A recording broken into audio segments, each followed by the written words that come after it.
Well,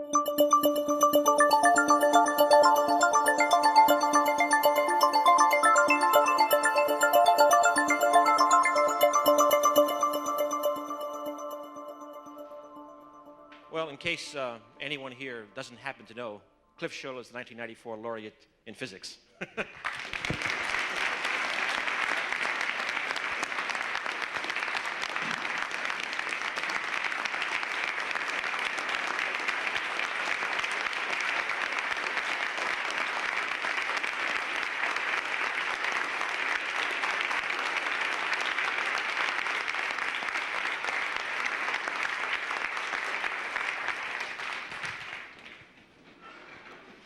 Cliff is sharing the honor with Bert Brockhaus from McMaster, and the Nobel citation, in fact, quoted Cliff as being the one who told us where the atoms are, and Brockhaus telling us what they do.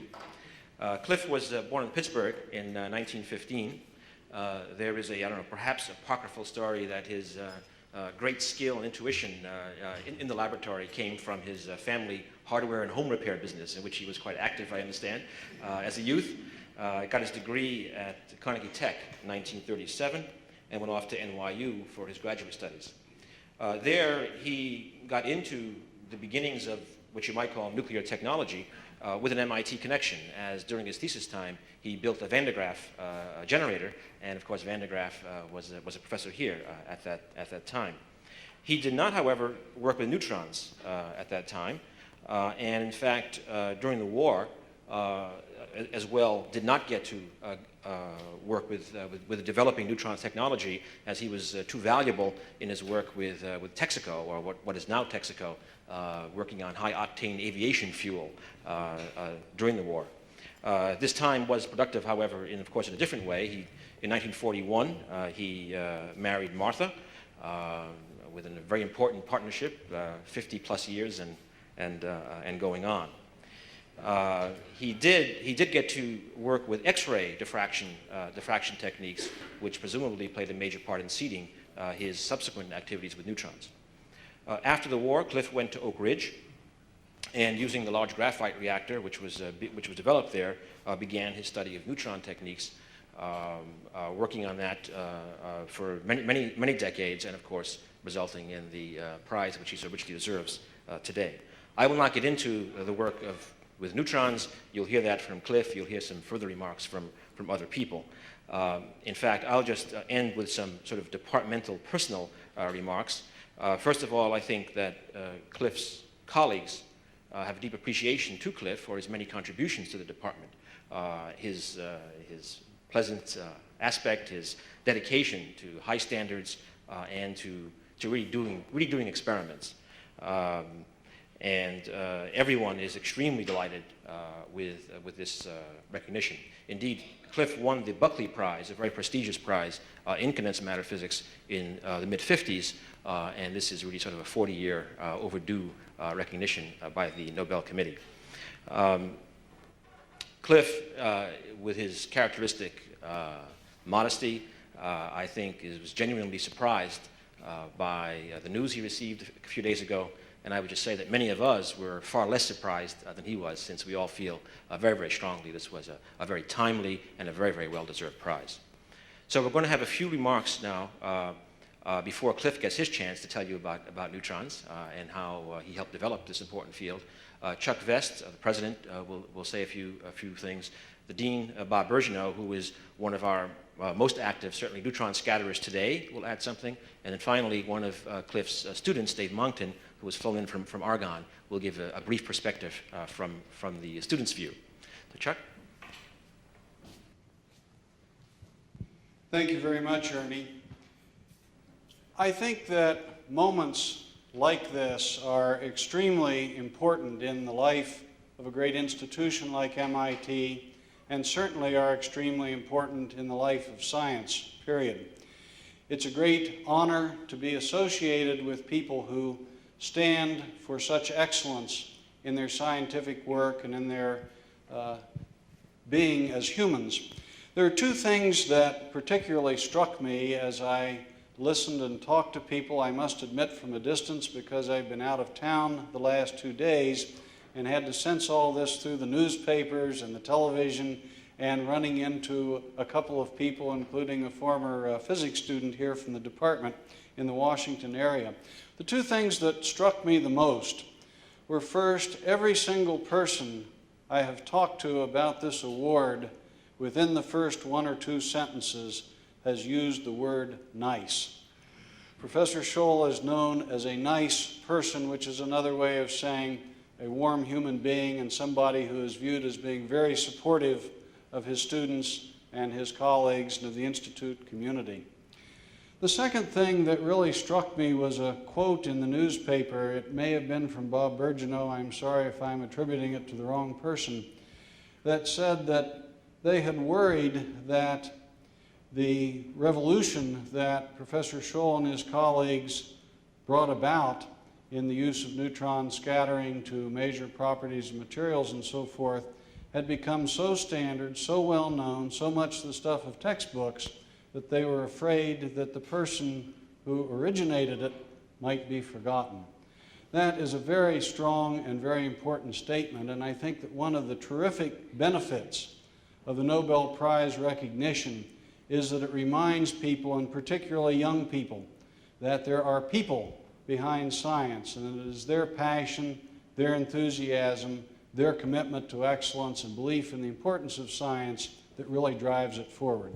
So we thank you very much, to use a rather hackneyed phrase, I suppose, for being such a fantastic role model for those who follow behind you, Professor Shull. And it's just a very, very great honor to be a member of this MIT community and to share this moment with you. Thank you very much. Bob?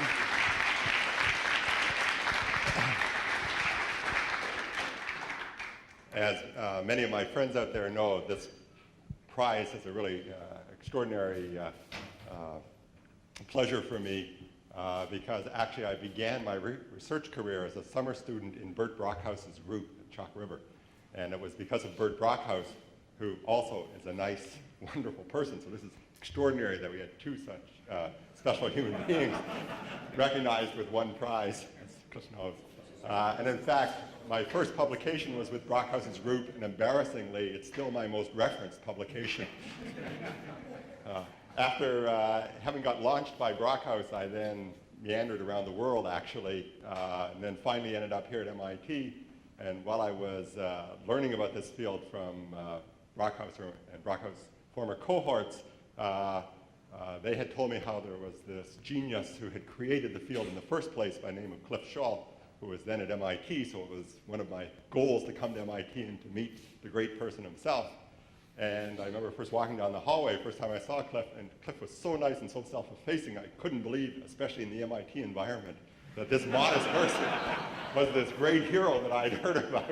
But indeed it was, and actually we had many years together. We served on a number of academy committees together, with, flying back and forth to Washington. And we shared one extreme vice, which is both Cliff and I like to smoke cigars, and Cliff had the wisdom to retire before it was banned. But I presume, actually there's still a residue in his office if you go into his office, which is now occupied by my and Mark Kastner's postdocs who are hoping that some of this greatness rubs off on them. Besides being a wonderful colleague and an outstanding scientist, Cliff also was excellent as an undergraduate and graduate student teacher and as a graduate mentor. And he educated many of the leaders in the field. One of the premier of those is Dave Monkton, who's associate director at Argonne National Laboratory and who's head of the Advanced Photon Source, which is this wonderful new source which we and many others hope are going to advance the kind of science that Cliff has done, albeit using photons instead of neutrons in that case, a level further. So maybe Dave can make a few comments from the perspective of someone who used to sit here as a graduate student.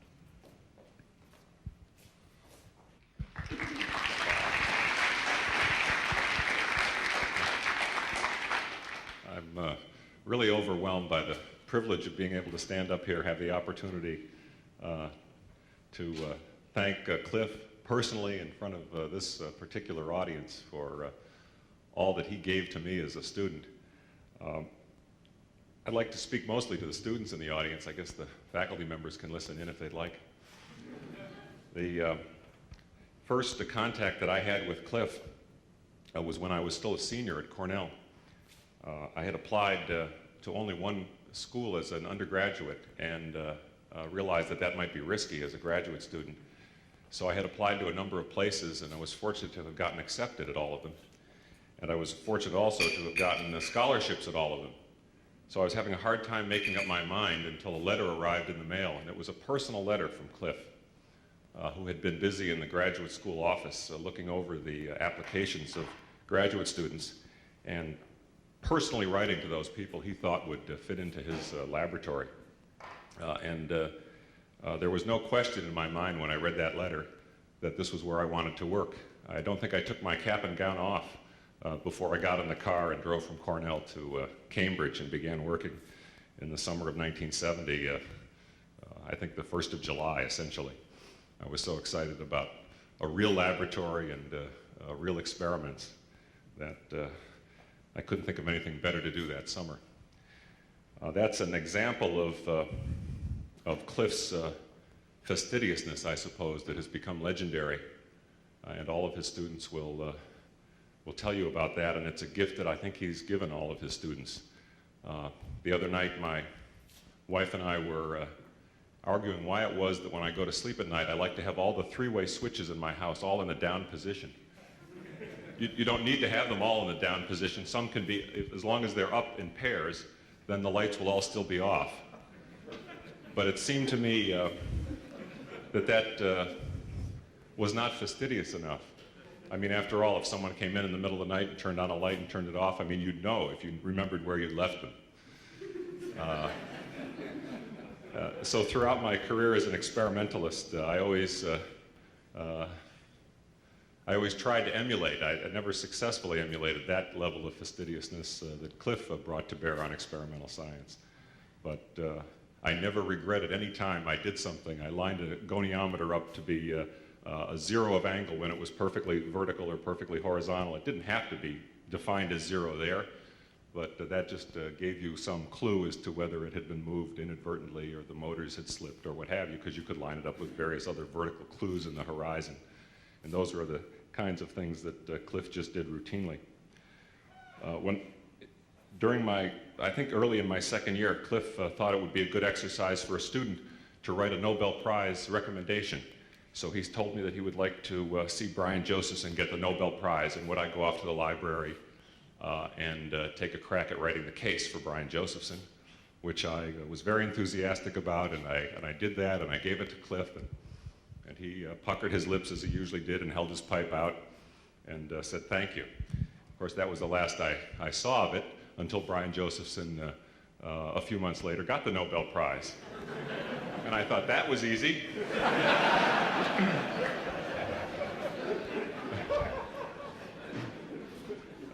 Little did I know what work goes on in getting Nobel Prizes on either side of the equation.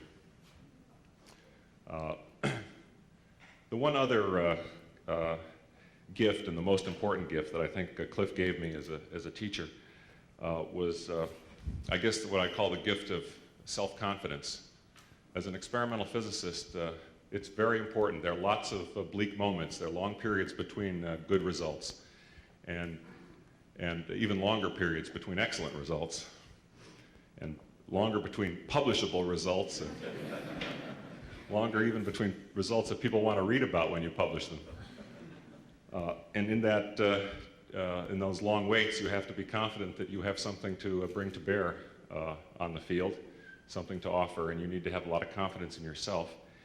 And what Cliff did was he, to a large extent, he left me alone because he had what I believe, he can correct me when he gets his chance, what I believe is a lot of confidence in me.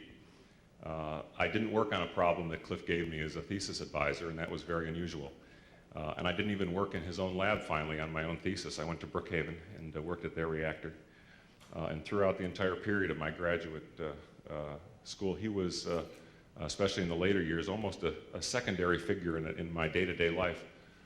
But this tremendous confidence that he had in me translated some magical fashion into my own self-confidence as an experimentalist. So it's not the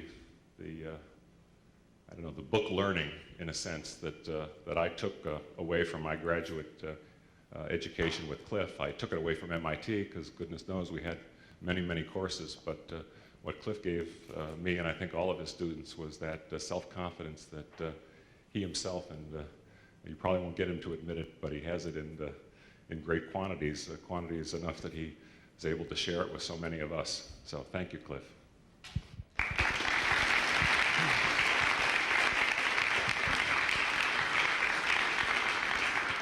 Okay, without further delay, Cliff will tell us about the development of neutron scattering.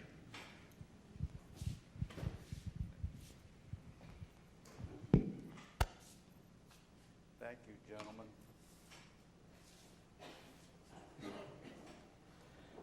As Ernie has mentioned, and Bob, the field of research that I want to mention this afternoon goes back a long ways, back to the immediate years following World War II, back in the late 1940s.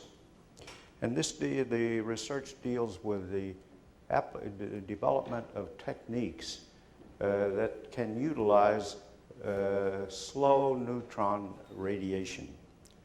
Now,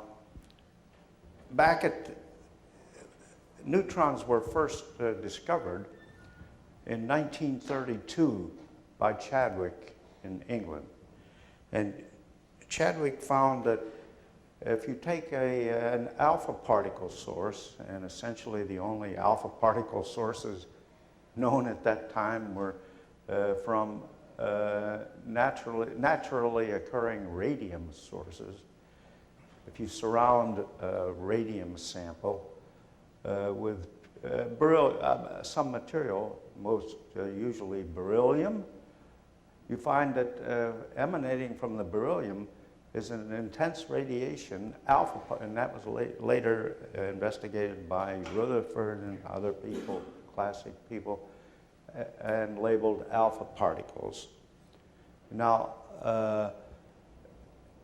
it was also found shortly after Chadwick discovered, when Chadwick was arranging such configurations, alpha particle sources, and he found that if you further surrounded that source with other media, that there seemed to be something coming away from the other media, which was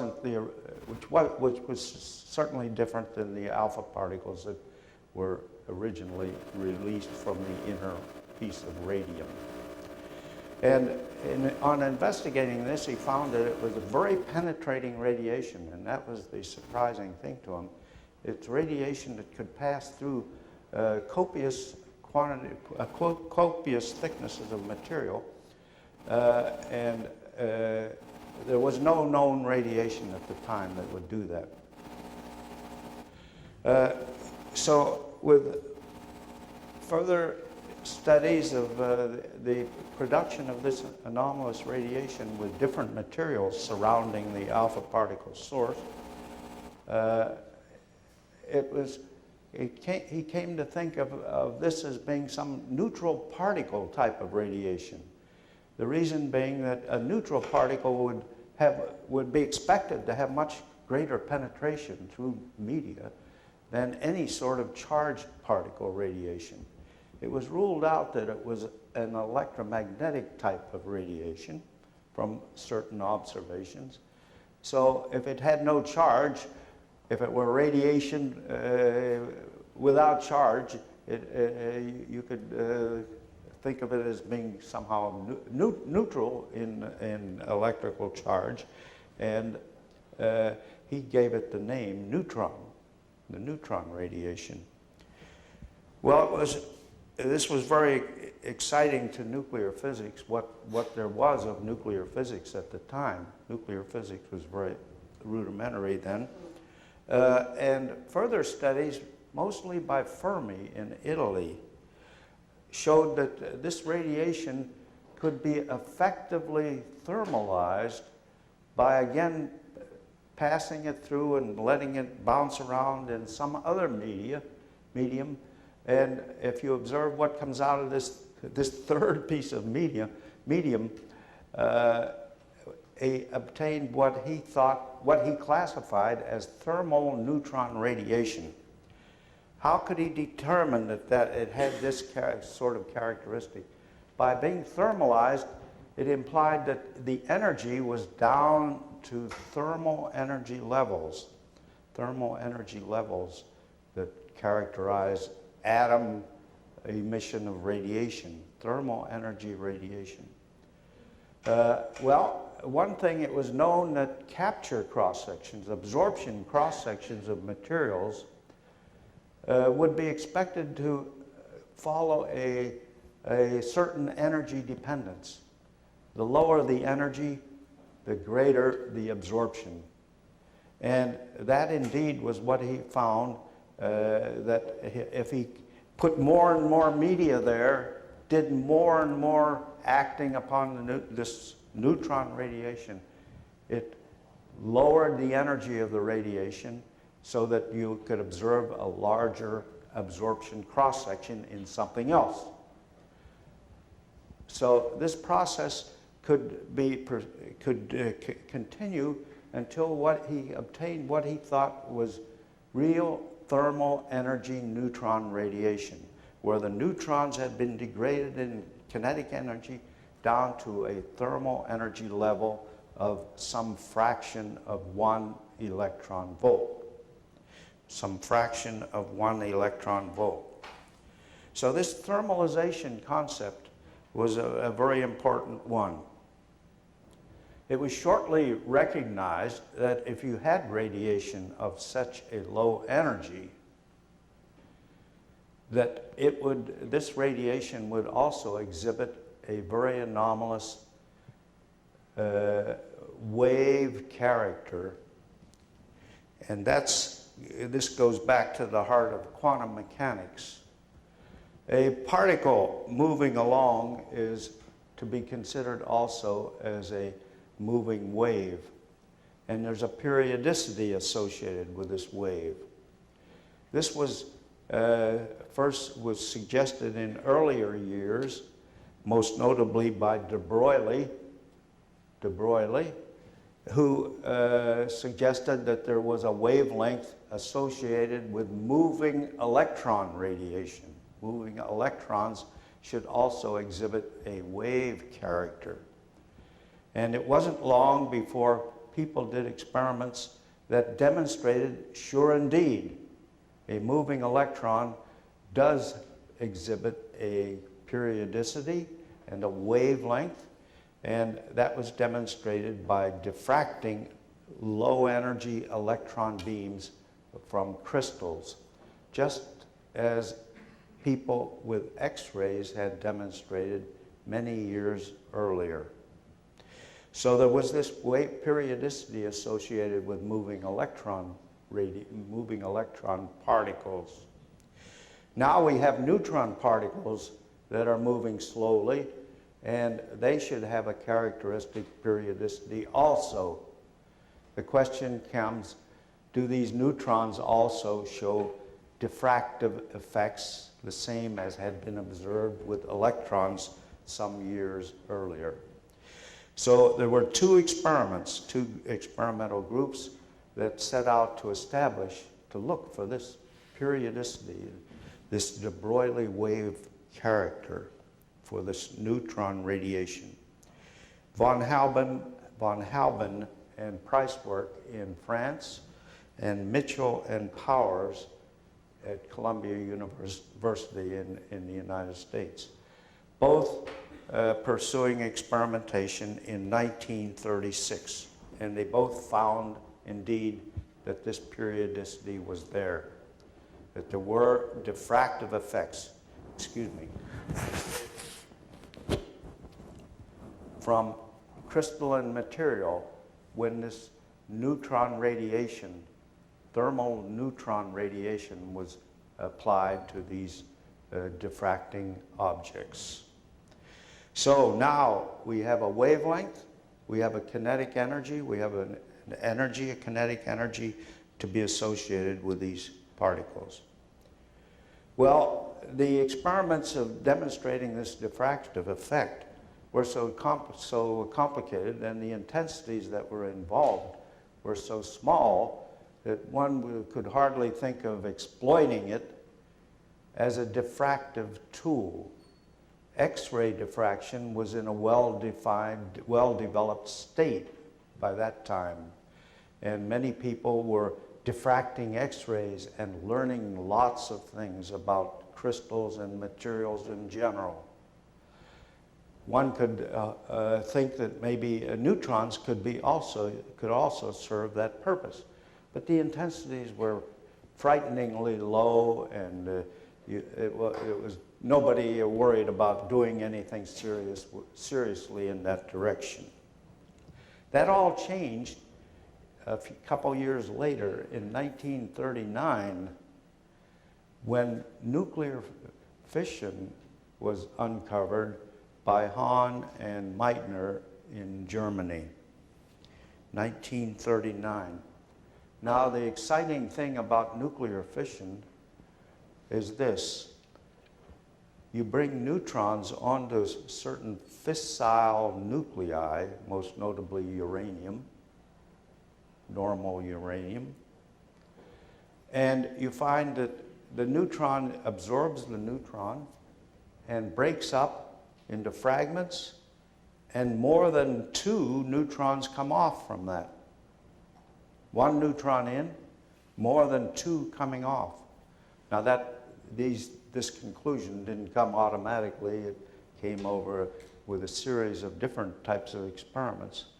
But that was very, very interesting. I put in something and I get over twice that same thing out. That immediately suggests that, that this process could be used in a cascade manner to produce more than you feed in, and the process could skyrocket, cascade, and become cataclysmic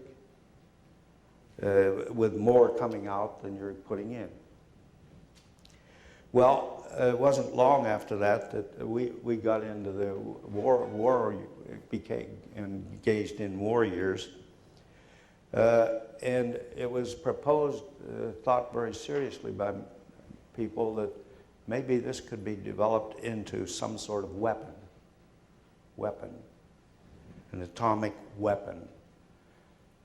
Maybe you could have a configurational system that could be triggered somehow or other, and it would just diverge. So many people became involved in that. Fermi himself and many of his colleagues and very well-known people became involved in that through what was called the Manhattan Project, set up in the early war years. It was finally demonstrated in experiments at the University of Chicago at the Stagg athletic field that indeed you could have a cascading system, a reproducing system that you can think of. The idea was to collect enough uranium and enough graphite together.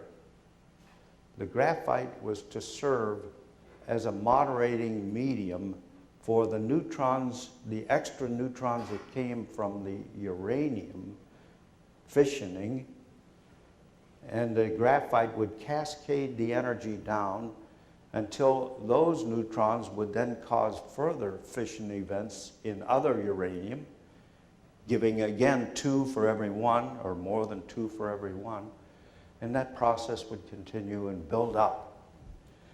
Well, the chance of success of obtaining such a configuration, we recognize, would increase as the size of this, as the physical size of this configuration would get larger.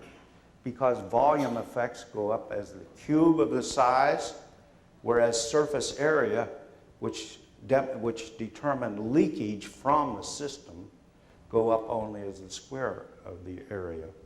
So the size, there's an advantage in increased size. So the test was going to come when one could get a large enough configuration of uranium and graphite collected together into a system. This was obtained, and was detected, it was very carefully monitored with equipment, sensitive equipment, in this first experiment at Stagg Field at the University of Chicago. That occurred in December 1942. December 1942. Once it had been demonstrated, once Fermi had demonstrated that indeed you could have a self-reacting system this way, the experiment was shut down. They didn't want it to get out of control. Shut down, and people immediately started to design facilities for making use of, for using that. A reactor, the thinking at that time was to construct a reacting system off somewhere else that would produce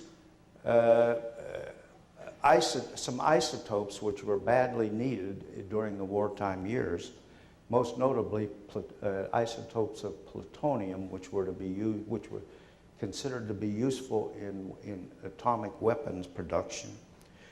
So this they wanted to build this test reactor, which would operate at a considerable power level now, as a production test facility for even larger facilities which were to be built elsewhere. It was decided to position this test reactor at Oak Ridge, Tennessee, where the Army had absorbed a large area there for use of industrial use. And this reactor was put on paper, construction was carried through, and was completed in an amazing period of 11 months, December 1942, until the first use of the reactor in November 1943, 11 months in total. And this was all 500 miles away from Chicago, where the first experiments were carried out. So a whole flock of physicists were sent from Chicago down to the Oak Ridge area, and engineers galore and construction people, and this amazing development was pushed through. So this reactor started to operate at Oak Ridge in November 1943, and I have I'll show shortly a photograph of that, but let me first project this.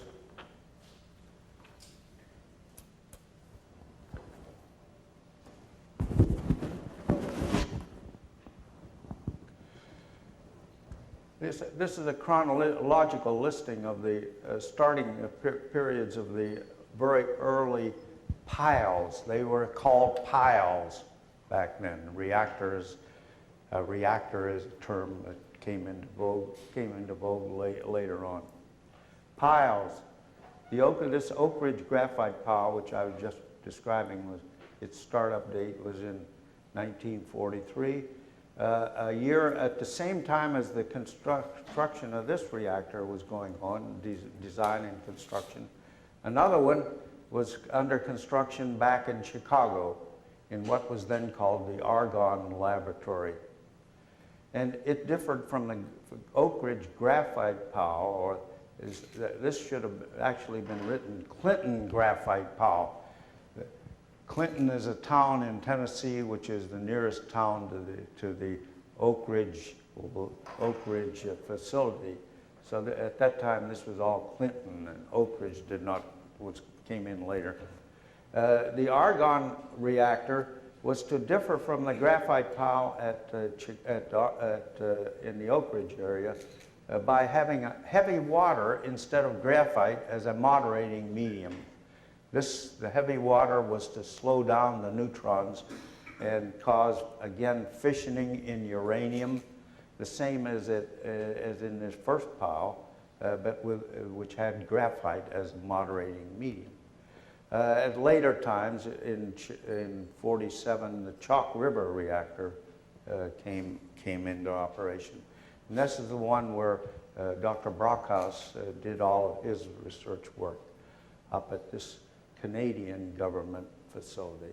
And then later ones in England, this is in England, and another one at Oak Ridge, and at Brookhaven on Long Island in this country.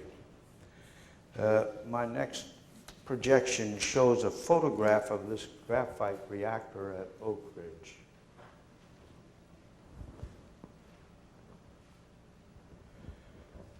The reactor is a very large assembly, roughly 20 feet, a cubic assembly, roughly 20 feet on an edge, of stacked graphite, pure graphite components, what were called graphite stringers.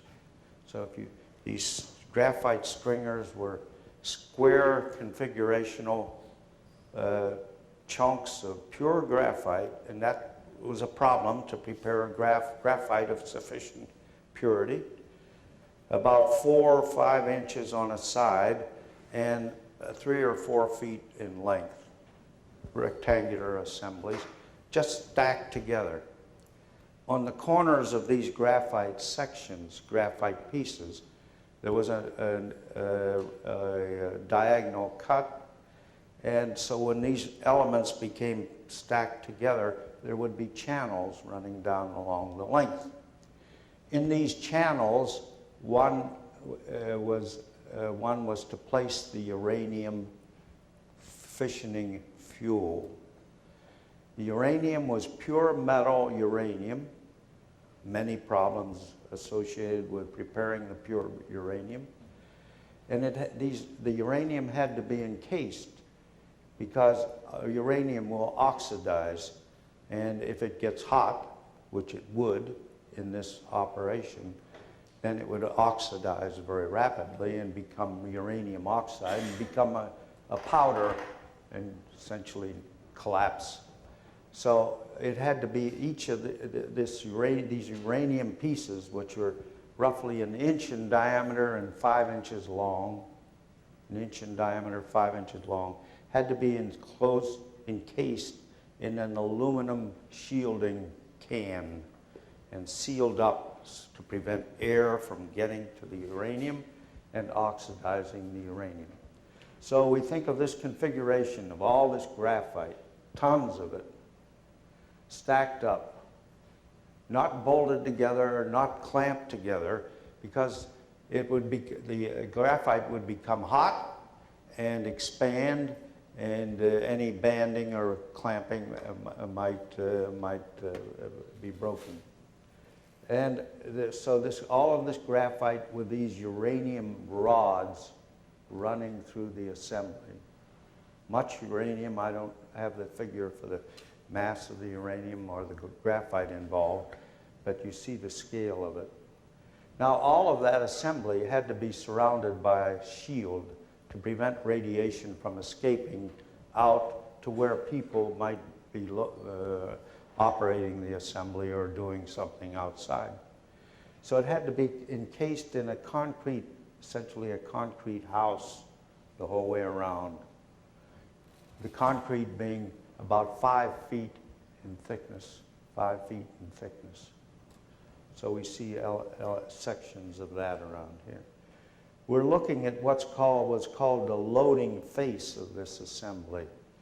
You can perhaps see vestiges of the channels that are traveling back away from us in the photo. That would represent positions where the uranium rods were placed. And this loading face is where those uranium rods would have been originally pushed back into the graphite assembly. So there's a loading platform here that's on a hydraulic crane assembly. You can go up and down. Here are a couple fellows doing something at the front face there, perhaps pushing some uranium on back through the assembly. And a control room is over in here, and for no particular reason they can look at the front face here. But there had to be shielding on this front face as well. Once you had completed an operation in there, you had to shield that off. But the main shielding was all around here. At the back side of the reactor, the back side, one could push these rods, the uranium rods, through, and they would fall down into a plenum chamber and could be collected together and transported with remote control facilities over to a chemical processing plant, which was next door. The purpose of this reactor was to produce the first viable quantities of plutonium. One of the isotopes of uranium, when it's subjected to this neutron radiation, transforms itself into a plutonium, the next element up in the periodic table from uranium, into a plutonium isotope. And from previous measurements and studies of that isotope, that was potentially a very good atomic weapon component. Recall we're in the middle, in the starting period of the war, and everybody was desperate for new developments here. So the purpose of this primary purpose of the reactor was to produce sizable quantities that the chemists could get at and purify and study processes, and the physicists could get at and study processes with the plutonium for weapons potential use. So there was no experimentation as such with all this neutron radiation which was bouncing around inside this facility. There was one experiment that I know of that was performed, and that dealt with, again, producing information for further use on the project. What was called a pile oscillator. A pile oscillator. Something moves back and forth. The idea is to have a detector back inside a section of this configuration, a neutron detector, and you move a sample that you want to study back and forth in its vicinity. You can determine with this device the capture or absorption cross-section of this medium for neutron radiation. And that's was of great interest in the technology at that time. Again, for the practical use of the uses to which the project was devoted. So there was that one experimental facility, and that's the only use of the neutrons that I know of, other than to continue the fissioning process in the uranium inside the assembly. Well, this was used throughout the war for producing war years until the war ended in the summer of 1945, for producing quantities of plutonium. As soon as this reactor was operating, new reactors were under consideration out for construction out in the state of Washington at Hanford. Much larger reactors, much larger piles, I should say, which were to produce more abundant, more copious quantities of plutonium. So those were under construction out there when this was operating in the first year. But this reactor continued to operate in that way. The total power production in this reactor was about 3,500 watts, 3,500 kilowatts, 3,500 kilowatts, 3 or 4 megawatts of power production. Present-day power reactors operate roughly at 100 megawatts, 25 or 30 times the operating power level of this assembly. I didn't mention, how do you get this power out of here? Well, the power release was to be obtained by having air stream along these channels that surround the uranium plugs that were permeating the whole assembly. Having air stream along there. So you needed big fans on the exit side to draw air in. So all through this building, there was this sucking sound of air being pulled in here and cooling the reactor, taking this 3 megawatts of power, thermal power, out and warming up the air, and then the air was filtered and sent up stacks. Well, at the end of the war years, at the end of the war, in the summer of 1945, one of the research scientists at the laboratory here, Ernest Wallen, who had come down with the original group from Chicago, Ernest Wallen, got to thinking seriously, as other people did, how can you use these facilities as research tools?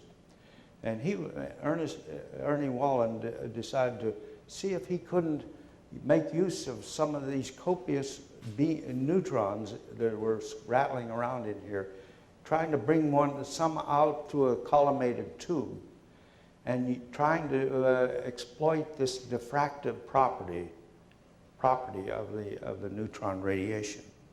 So he decided he wanted to try to set up a diffraction spectrometer in the way that X-ray people had been doing for 15 or 20 years earlier, bringing a beam out and diffracting it from samples, seeing if what novel things might be available from such studies.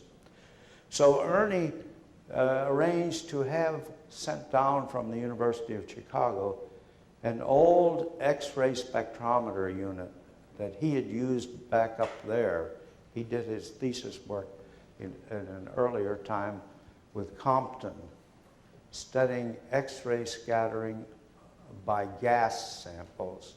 So in that, he had built an X-ray spectrometer, and he knew that was still up there, and he arranged to have that sent down to Oak Ridge in the fall of 1945. So he and a colleague of his, Robert Sawyer, who was there during parts of the war years from University Lehigh, configured this spectrometer so that they could try to bring a neutron beam out from the reactor now, off to the side, and have it fall upon this spectrometer, which a spectrometer in general is something that you can control angular positions, have a detector on it, and you can move the detector around and determine a pattern of scattering or a pattern of diffraction. So that was the idea in this first effort. And his spectrometer, I show in my next projection here.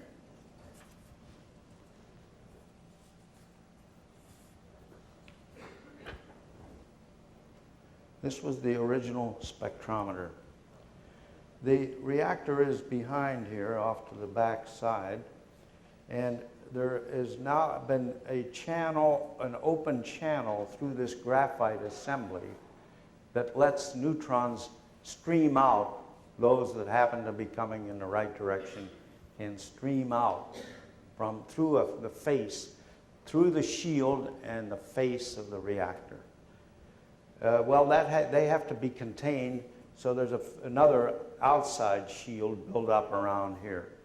So the idea was to place a monochromating crystal in that beam. Neutrons were coming out and falling on a large single crystal of some sort and being diffracted from that single crystal. Even if these were different energy neutrons, as they are, thermal neutrons with a thermal spectrum, one wants to select out a monochromatic section of that spectrum, a monoenergetic section, and that can be done by diffraction from a crystal. One wavelength, one energy. So back inside this secondary shield was this monochromating crystal. Now, about the only crystal, large, sizable crystal that was available to Ernie and Sawyer at the time was sodium chloride. Sodium chloride seems everywhere. And people had learned the technique of preparing large crystals of sodium chloride. The infrared people were hot on alkali crystals. And they were very fine infrared window material. So the development people had developed the technique for preparing large crystals of alkali halides, most notably sodium chloride. So Ernie obtained a single crystal, a sizable single crystal of sodium chloride, roughly 1.5 inches high and 2 inches long and a 1/2 inch thick, which is an ungodly size for a single crystal substance back in those days, and used that as a monochromating crystal in here. From that monochromating crystal, one would have then a pure diffracted beam from it coming out, and that came out through this secondary shield and crossed over the axis of this spectrometer about which I've spoken. Here's the old original University of Chicago X-ray spectrometer, bolted down to a platform on the floor here. And and this neutron beam, purified neutron beam now coming out and crossing the axis of this spectrometer. One would place then a further scattering sample or diffracting sample on this axis so that the beam would come in and strike the sample and now be diffracted around from that sample. So here is a detector. This is the most massive thing in the assembly. The detector itself is not that large. It was about 2 inches in diameter and about 15 inches long. And it's a sealed chamber, sealed with an insulated wire along the center and the 2 electrodes, the wire and the case, and filled with a special gas, boron trifluoride. Boron is the important thing. Neutrons are absorbed copiously in boron. And so the idea was that a neutron coming in along the axis of this chamber would be at least partially absorbed by boron nuclei in this gas, and that would trigger an electrical response between the wire and the case, which were charged to a high potential difference between the two. So the chamber is inside here, and the surrounding here is secondary shielding. The shielding is the massive part of the assembly here. All of this shielding to keep stray radiation away from that detector. But this whole assembly can be moved around the axis of the spectrometer. Now this has a mass much larger than this spectrometer shafting can support. So to take off some of this loading, there were cables running up to a gimbal joint up on the ceiling here, so that the loading, this off-axis loading, mass loading was supported from this universal gimbal joint up on top here. Well, this had to be aligned pretty well, and I remember after I came into the picture, all the troubles that we had in keeping it aligned, making sure that this operation of angular positioning was a smooth operation. But here is shown on here now a typical sample. A sample in this circular sample, and this is a powder sample, random crystal light direction within the powder, sealed up between aluminum windows in a plate. The sample thickness, you don't get the impression here, is perhaps a half-inch thick. The neutrons had to go through perhaps a half-inch thickness of the powder sample in the diffracting process. And the sealing is just to keep the powder in there. There are aluminum windows there. Aluminum is very transparent to neutron radiation. In operation here, one had to turn handles. There's some handles here turning the detector around. Also separately to turning controlling the angular position of the sample. It was all completely hand operated. If you wanted to study the scattering around here, you positioned this to some point and counted neutrons that were being detected in this detector over some period. That period might be as short as a minute. It might be as long as 10 minutes or 15 minutes. And then after conclusion of that, obtaining that information, go and turn to a new position and continue the process. Powder diffracting patterns were very time consuming in their attainment. Well, with this sort of assembly, Ernie and Sawyer indeed found that they could take powder diffractions from specimens. And I show here a powder pattern obtained with a sample of, again, sodium chloride now. Sodium chloride powder. There's a sodium chloride monochromator way up in there. That's a single crystal. This is now the powder sample. This is intensity versus scattering angle position. This was presented in a monthly project report at the Clinton Laboratory in April 1946. The assembly was collected together in late 1945 and early 1946 by Wallen and Sawyer. And here are a couple of diffraction peaks. So these are nice, well-behaved looking peaks with measurable intensity. It would take time, and it was a chore to obtain such things, but it was available. Notice the background intensity, the baseline intensity that's underneath all this structure. There's more of it out here, but patience ran out at this time. But notice the level of background versus signal intensity here. The background is as much or larger than the signal, and that's a troublesome feature. You'd like to do something about it. Here's another of the very earliest patterns. Ernie decided to look at water, H2O, and not only water, but heavy water, D2O. And here are patterns that he and Sawyer had obtained in those very early days of the distinction between deuterium, heavy water, and light normal water.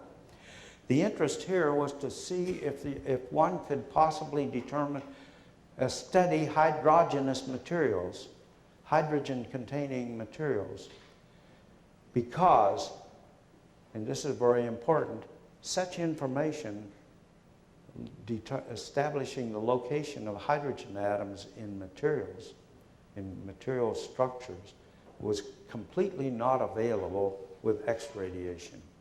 Nobody had determined what the real structure of normal water was, or frozen water, or any other hydrogenous material, because X-rays were insensitive to hydrogen in hydrogen scattering.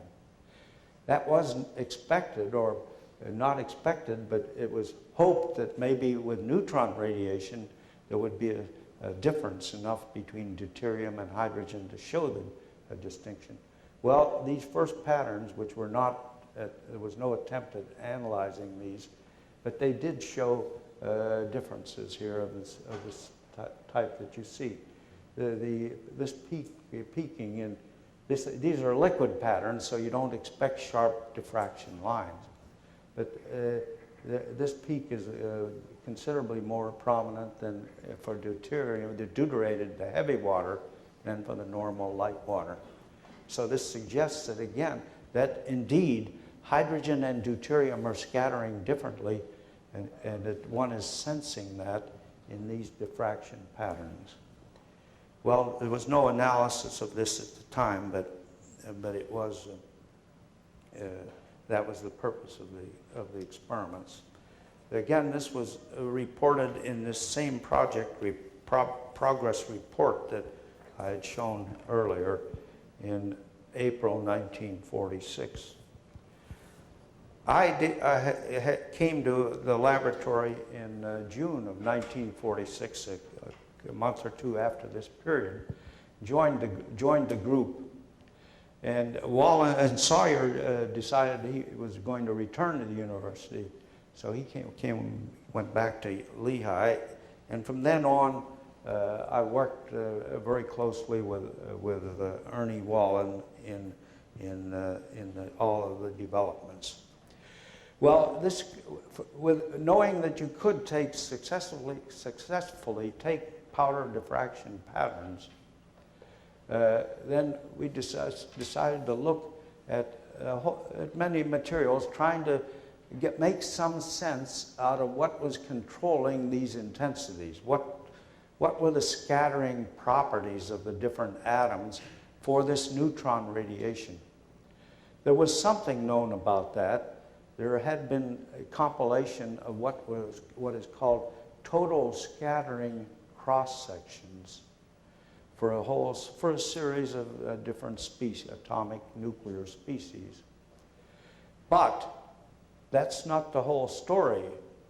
That's not the whole thing that's going to determine these powder peak intensities. It was recognized that there are different isotopes for any element, for an element. Different isotopes might very well display different scattering properties. And so eventually one would have to unravel all of that. Another thing, many nuclei have nuclear spin. And nuclear spin, if you have a nuclear spin, then you have two nuclear spin state scattering amplitudes. One where the neutrons come in this way, and one where the neutrons come in this way to that nuclear spin. So what that implied, and in a general sample, one would have these nuclei arrayed at random, of course. There was nothing to say, oh, it should be up, the spin should be up or down, or whatever. Under those conditions, what that implied, and the theory had predicted this from the very earliest, that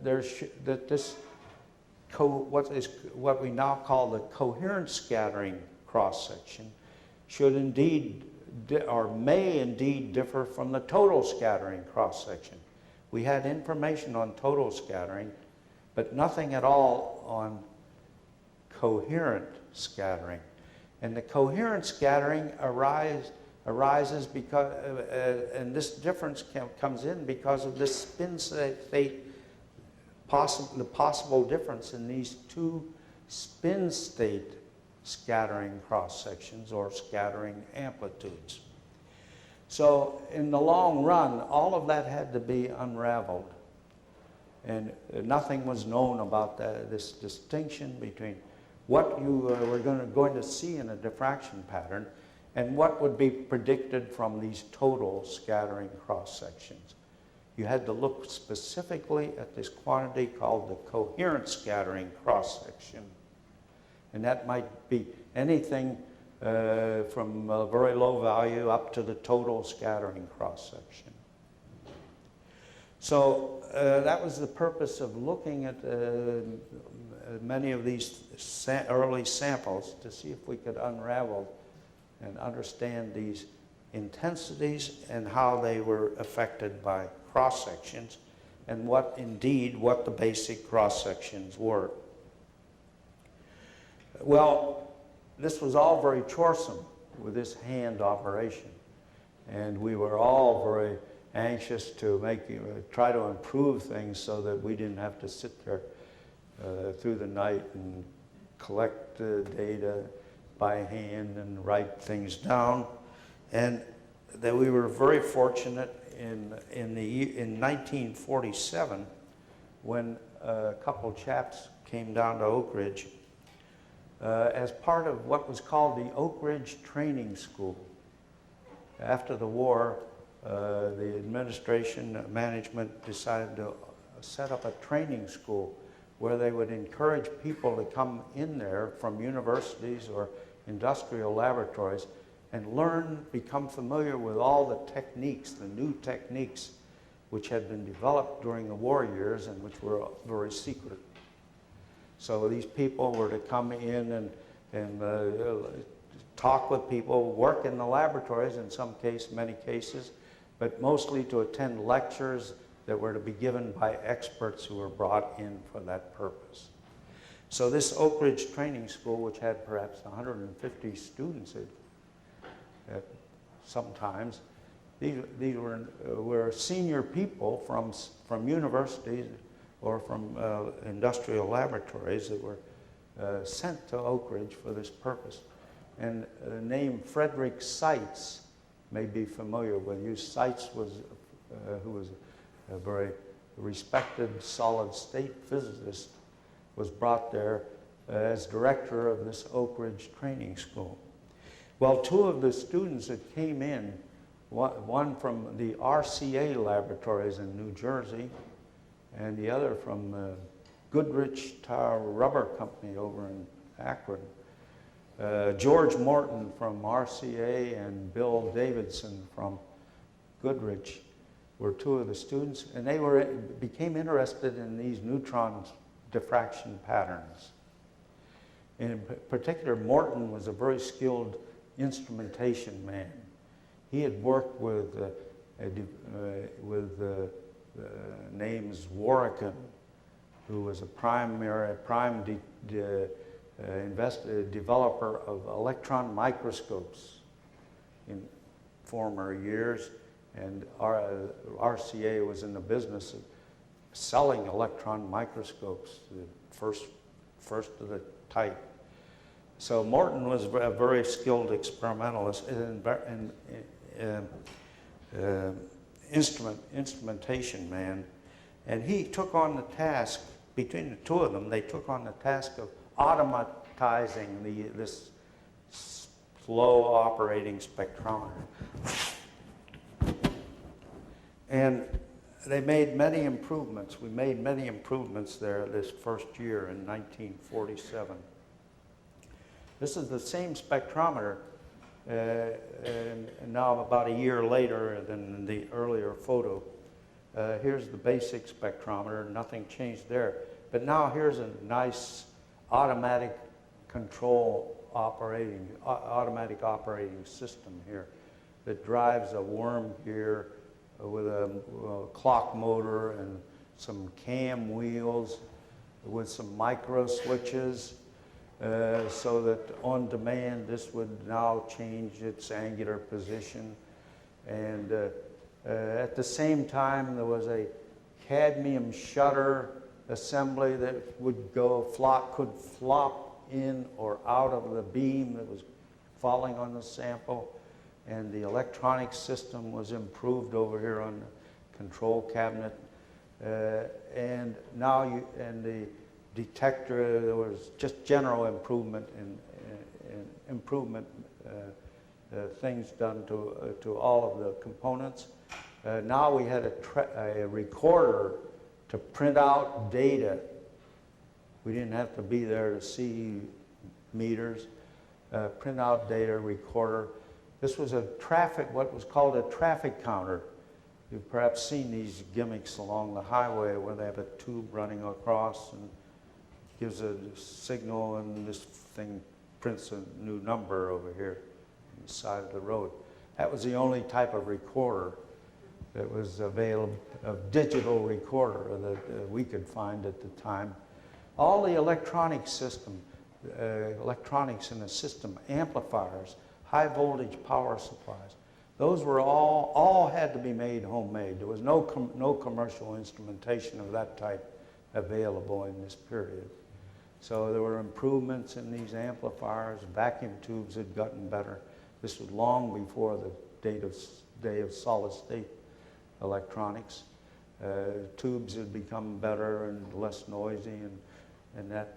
But still, here's a preamplifier, and you'll notice it's sitting up here on top of a padded blanket because it's microphonic.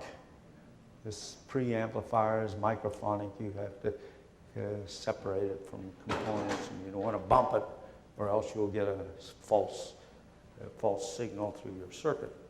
Well, with these sort of improvements, this changed things in a very great fashion. One can now put a sample on here and get things ready and go off and do something else and come back the next morning or something and some later time and look at the data or change something and do things automatically. Spend your time analyzing things rather than collecting things. So this was, I can't overestimate the importance of these instrumentation features that came in at that time, and they were due to our having these two gentlemen as part of the training school, students as part of the training school there that affected them. Well, with this then you could think of taking patterns regularly and many more over a given time span. We were always interested in these cross-sections or amplitudes, cross-sections or amplitudes, defining just what different nuclear species, what the real scattering properties were, because that's data that has to be obtained from empirically, and it can't be predicted from theory, or at least theory was far behind the stage where it could predict how these things should go. So we were very interested in studying as many samples and looking for consistencies from one material to another. Does sodium scatter the same way in sodium chloride as in sodium hydroxide? That wasn't really an established thing. So we set out to study these consistencies, looking at chlorine in different species. And to our dismay, there was much that was discrepant. And this gave us a great deal of worry. We were trying at that time to look at the total diffraction pattern, and you still do that. You look at the total, at the diffuse scattering as well as the coherent scattering, which is showing up here. There should be some, if you combine these two things together to represent kind of the total scattering information that you're getting, there should be consistencies. we weren't finding that. And to illustrate that, let me show this. Here are some observations made on 3 different forms of pure carbon. Diamond, which is pure carbon, graphite, pure carbon, charcoal, pure carbon.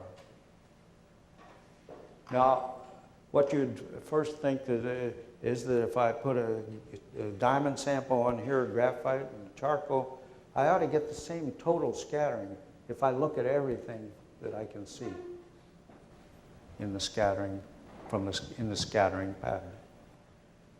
Turns out that that isn't the case, or it seemed not the case to us. We were not, when we added everything up in the whole pattern, including the diffuse scattering and the coherent scattering and the peaks, there was not consistency from one to another. And we looked at other things as well as this series. And we were having extreme trouble in making out, obtaining what we consider to be consistent information from sample to sample. And I remember a conversation that we had with Eugene Wigner at the time. Wigner was the research director at the laboratory, and Ernie Wallen and I bent his ear and we were telling him our tale of woe here about these inconsistencies that we were obtaining from sample to sample. And we were very puzzled about this, and could the great man think of some help or relief for us? Well, he surprised me very much by saying, no, he thought that maybe this was the way it really is. That maybe there's some other processes here going on that we just don't understand. And he gave us great encouragement to keep on going. And he wasn't taken aback by the fact that we were getting these seemingly inconsistent observations. Keep on going, back to the laboratory.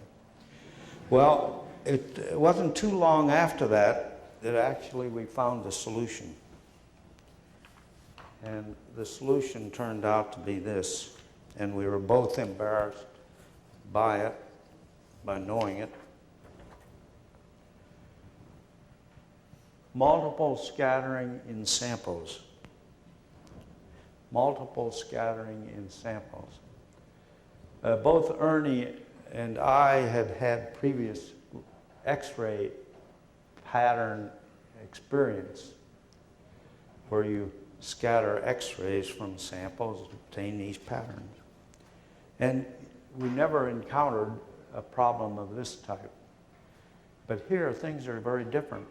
The neutron penetration through samples is so much larger than X-ray penetration through samples there because the cross-sections are different. That you have in the neutron case, we're using samples which are orders of magnitude thicker, larger samples than in the X-ray case. And now you're susceptible to this problem of multiple scattering in the sample block. A neutron comes down to this glob at one position, gets scattered up through the glob partly, and gets scattered again. And the result is that you don't have consistency in the total scattering in your pattern.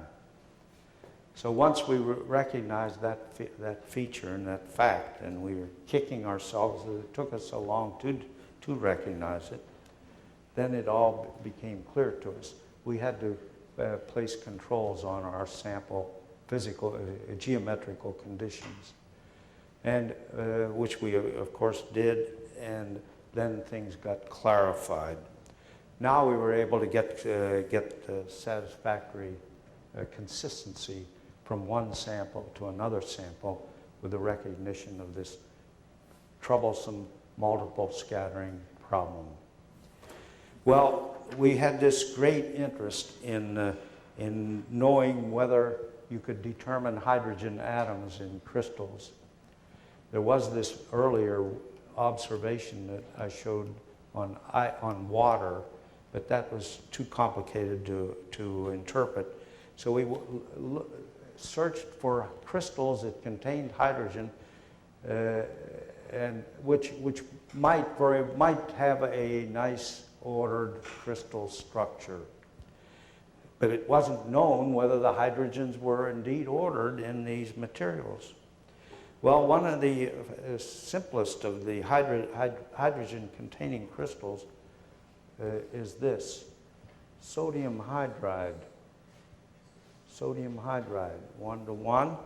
And if you take an X-ray pattern of this, you see only the sodium, and you know nothing about where the position or what the hydrogen atoms are doing. But if the X-ray pattern shows a well-developed pattern characteristic of the sodium lattice, that's known very nicely from the X-ray pattern. But the question is, what are the hydrogen atoms doing? And that's what the neutrons can hope to show. So here are two patterns of the same position in the diffraction pattern from two isotopically different samples, sodium deuteride and sodium hydride. And you see the patterns are completely different. So this says immediately that you're seeing the deuterium or the hydrogen in these patterns. If these were just looking at sodium atoms, they ought to be the same. Why the difference? Well, the difference turns out to be that the algebraic sign of the deuterium scattering is opposite from the algebraic sign of the hydrogen scattering. And that's why the two patterns are seemingly reversed here. Big peak here, little peak, big peak. And that persists through more of the diffraction pattern. So here, sure enough, here what we're seeing is the real determination of the hydrogen atom positions in these two crystals. This was the first real indication that one could. And this is a very important feature. Nowadays, there's a lot of biological structure work that goes on with neutron diffraction in neutron diffraction studies, looking at determining where hydrogen atom positions are in organic, polymeric, biological materials. That's an important field of application. There are other applications that I could go on here, but I'm afraid I've gone too long here. But let me close by showing one other pattern here. This is a different type of neutron pattern. This is what's called a Laureate pattern. In this Laureate pattern, one uses a direct beam of radiation from the reactor, not being crystal monochromated, so that you have all neutron energies, all neutron wavelengths falling on a crystal, a single crystal. Under such conditions, the different wavelengths and the different atomic planes in the crystal diffract the radiation to specific directions. And one obtains this spot pattern rather than a peak pattern, as in the powder peak assembly. So we have these Laureate spots here. Well, this was not the first picture that was obtained. There were quite a few attempts before getting one that looked even as good as this. And this has several interesting features about it. One is that there's first of all, it's a photograph. There's photographic film. And our photographic film is insensitive to neutron radiation. So you use a trick here. You put a piece of scintillating material next to the film, neutrons come in and are absorbed in the scintillator. In this case, it was a sheet of indium metal.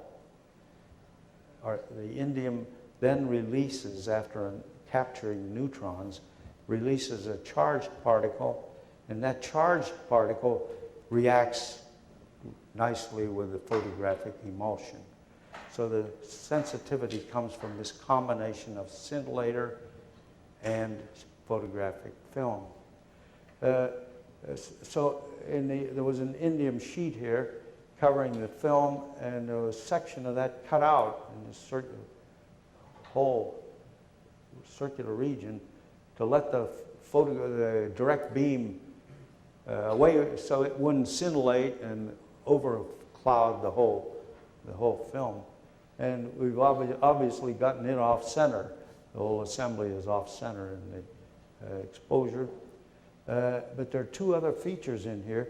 One, if you look closely at these spots, notice that they all have a double structure. That's particularly pronounced here. Here. There's a doubling.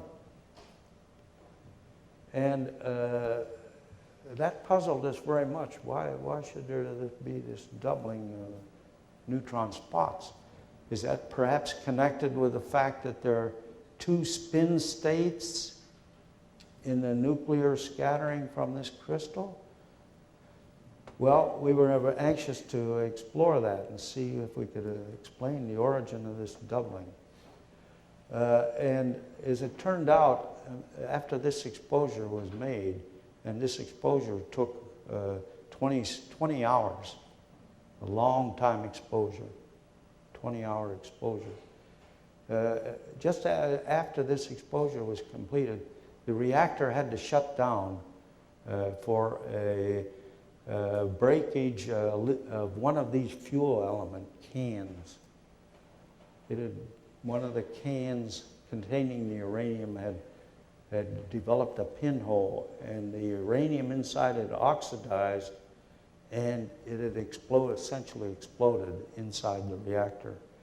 So there was no way of operating the reactor under those conditions. They had to get it out of there. And that took some 3 weeks for them to cleanse that and get back to operation. So it took us a long time to ponder over this before we could hope to try to do something else to try to explain this doubling of these Lowy spots. Well, it turned out that after we got back in business, that the spot structure was something associated with a particular crystal we used. The crystal had a mosaic layer on its two faces, entrance and exit. And a mosaic layer means that the crystal scatters more strongly. So what these spots represent are effectively scattering from the front side of the crystal and the back side of the crystal. And that's somehow or other showing up all around here. So that was a trivial explanation. A good crystal without this mosaic layer on the surface doesn't show this. But another interesting feature, you notice that there's kind of a band structure here. Well, that, there's nothing, no way you would expect that. That turns out to be the world's first neutron radiograph feature. The band structure represents the collection between pieces of indium. We didn't have enough indium or in large enough area to cover this thing. So we had strips that we kept together by strips of Scotch tape. Scotch tape line, another one here. So this is showing the radiographing of the Scotch tape that was used to hold these indium strips together. Well, that set us off to thinking, what else could we do if a piece of Scotch tape shows up here like this? There must be better uses that one can exploit in this. Indeed, that's the case. People now radiograph large assemblies, metal castings or other things, with neutrons in the way that normal radiographing is done, and exploiting the particular penetration properties of the neutron radiation. Well, these were very exciting times back then, and I often think how exciting it was. Almost any corner you turned, there'd be new vistas showing up. And we explored many corners at the time. But on reflection, I'm sure that there's no difference today than back then.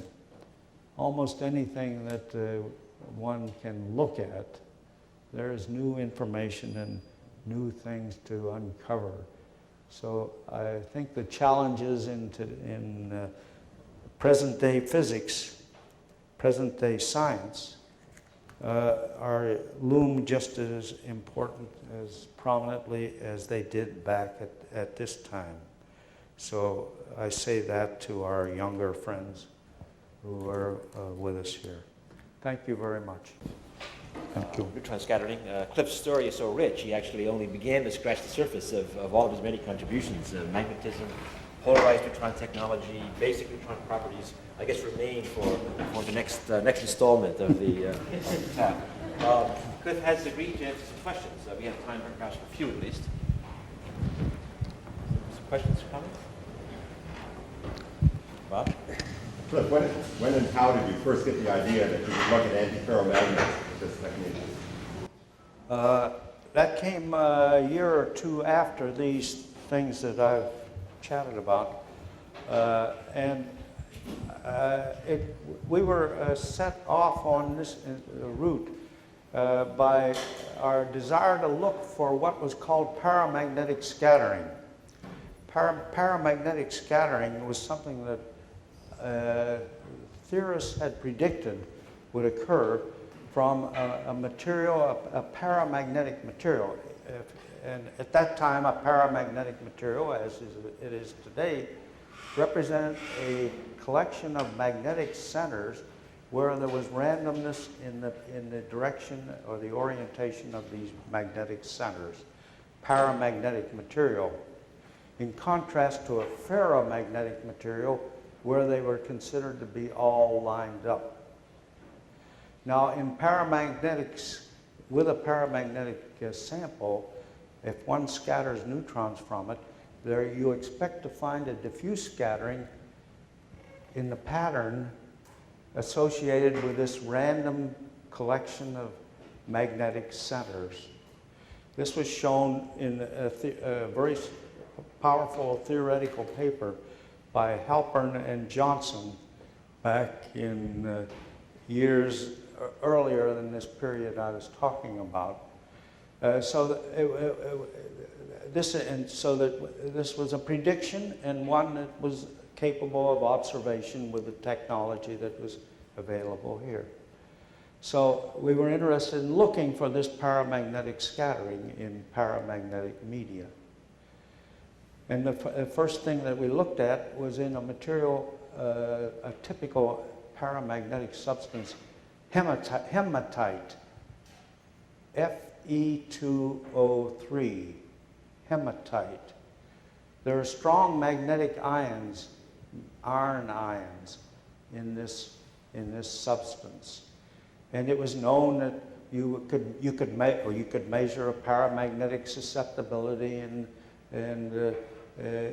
obtain certain values of the susceptibility, and could interpret that, its temperature dependence, upon the strength of these magnetic ions, which were at random.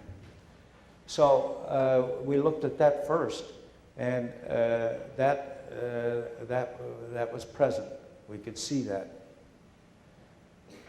We also looked at another one, manganese oxide, where again you have a strongly magnetic manganese ion present in the material. Manganese oxide, monovalent, strong magnetic ion. And that was, again, has a nice paramagnetic susceptibility. And we looked at that, and what we found there was there was indeed this diffuse scattering, but it showed some structure in the diffuse scattering. Instead of showing a uniformly varying paramagnetic scattering, it showed some structure. And that suggested I had had experience with short and long range order in crystals prior to that time. That suggested that if we were to cool this medium down, this sample down, that this short range, what's called short range order, might develop into coherent long range order. And sure enough, when we finally did that experiment, by cooling the manganese oxide down to a low temperature, the long range order had developed. So the origin of the magnetic scattering all came in the interest of searching for the paramagnetic effects, and then the ordered magnetic lattice scattering followed from that. But that came in 1948, 49, 1950, a couple years after these experiments that I've just been describing. If I came as just a comment of a certain symmetry, since you started with the Clinton pile, and of course now one hopes to build the new reactor at Oak Ridge, and if it succeeds, it will certainly be the Gore reactor, so it'll be the Clinton Gore history. The only difference is the 11 months it took for the Clinton reactor. It'll be 11 years at least for the Gore reactor. With that, let's thank Cliff once again. It was a wonderful.